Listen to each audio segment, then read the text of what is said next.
ఆయన కనుదృష్టి లోకమంతటా సంచరిస్తుంది. ఎవరైనా కూడా వారిని తప్పించాలని, వారిని కాపాడాలని, నన్ను ఎరగని జనాంగం కోసం ఆయన చేతులు చాచి మన కోసం ఆయన ఎదురు చూస్తున్నాడు. ఇప్పుడు అంటున్నాడు, అయ్యా కేవలం మాకు మాత్రమే కాదు, సూర్యుడిని, చంద్రుడిని, ఆకాశ నక్షత్రాలను కలగచేసింది ఎవరు? తండ్రి అయినటువంటి దేవుడు యెహోవా నోటి మాటతో సమస్త సృష్టిని మరి ఆయన చేశాడు. భూమిని చేసింది యెహోవా దేవుడే, ఆకాశాన్ని చేసింది ఆయనే, సూర్యచంద్ర నక్షత్రములను చేసింది ఆయనే. ఇప్పుడు ఒకవేళ ఆయన పక్షపాతం కలిగిన దేవుడైతే ఆ సూర్యుడు, ఆ భూమి, ఆకాశం, నక్షత్రాలు, చంద్రుడు ఇవన్నీ క్రైస్తవులకు మాత్రమే కనపడేటట్టుగా, మిగిలిన వాళ్ళందరికీ చీకటిగా ఉండేటట్టుగా చేయాలి. కానీ ఆయన అలాంటి దేవుడు కాదు. ఆయన అందరినీ ప్రేమించే దేవుడు, ఆయన అందరికీ సహాయం చేసే దేవుడు.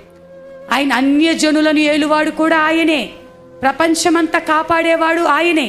కానీ సమస్య వచ్చినప్పుడు ఆయనను ఎరిగిన జనాంగం, మనకు ఆయన తెలుసు.